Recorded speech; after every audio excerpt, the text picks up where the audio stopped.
Well, originally I built this bike for a really good friend of mine. He was like my brother Mark and I. He was our best friend, and that's why we named it Blood Brother. So the bike went to California, and he's a fairly refined person. He's really into like Italian racing motorcycles and stuff.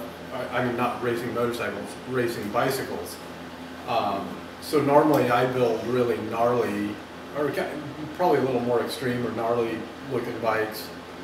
But since he was really detail oriented and he's not a really extrovert type person, I tried to reel in the look of the bike.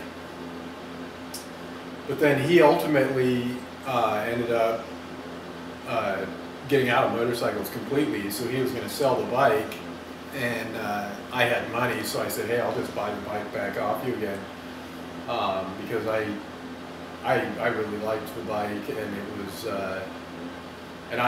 since I built it for a friend, you know, I had put a lot of extra work into it, and so I'm kind of weird about my bikes I build anyway, because I don't like, I mean, a lot of times I don't like seeing them go. I mean, it's after you put a huge amount of your mental and psychological effort and all your time into something, it's hard to see somebody just go right off on it. I mean, the first time I ever sold a bike, I think it was the Triumph Trident. It was hard. And I didn't even have that much time into the bike, but it was hard to see it go. But I mean, I've kind of gotten over that now. But this bike, I spent a lot of time on the exhaust system. I really wanted the exhaust system to stand out, and the bike runs really well, because I step tuned the whole exhaust, so you know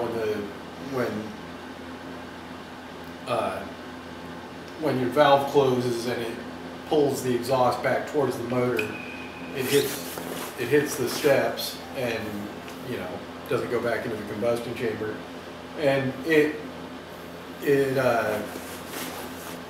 and doing this boxed muffler effect with stainless, it's really hard to, I mean, the hardest part is just getting the holes cut in them. I think I went through 6 hole saws, because they just, if you don't keep cutting through the stainless and have the bit keep cutting, it work hardens, and it was just unbelievable amount of work.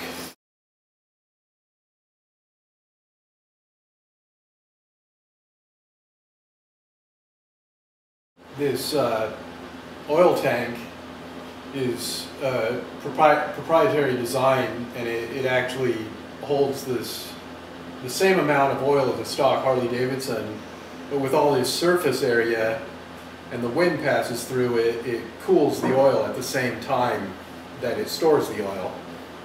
So that's really, really unique, and it is the only bike that has one of these on it. And then, like this rack here,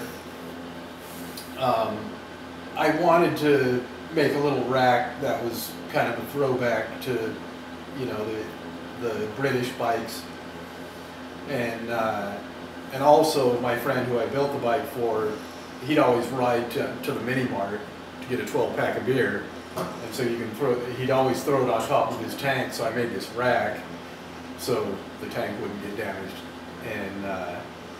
And this bike just has a lot of stainless steel details on it, and I don't really want to sell it, but we have a pretty bad racing habit, and we go to Bonneville every year, land speed race motorcycles. And our race program this year, we just have to generate some money to build some of these projects to go out and chase more land speed records.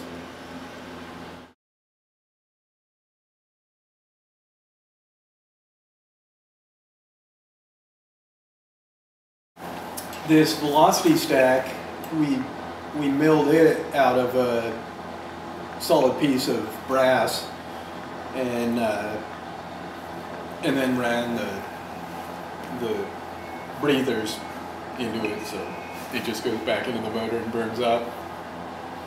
And then I built this fancy little ventilation system for the gas tank. The gas tank, man, if I remember right, it started out as a Sportster tank, and I narrowed it in the back and I widened it in the front because I wanted some fuel capacity. And so I made this 2-in-1 out of tubing for your gas filler, and then this fancy copper vent system to vent the gas tank.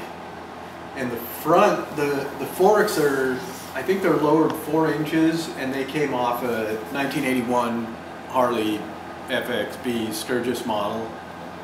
So it's a neat front end, and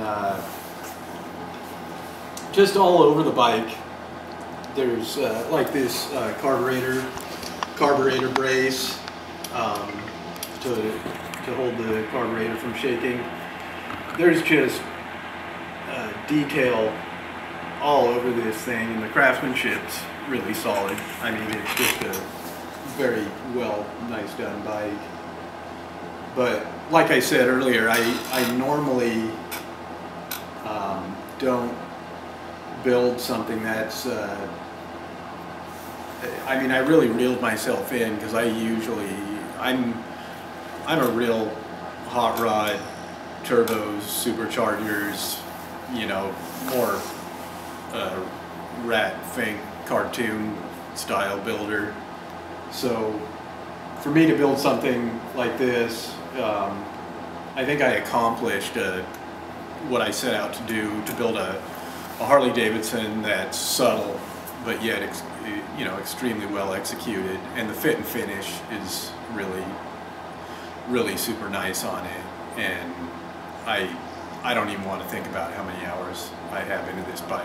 I mean, ultimately you end up making maybe $2 or $3 an hour, but you know, it's what I enjoy doing.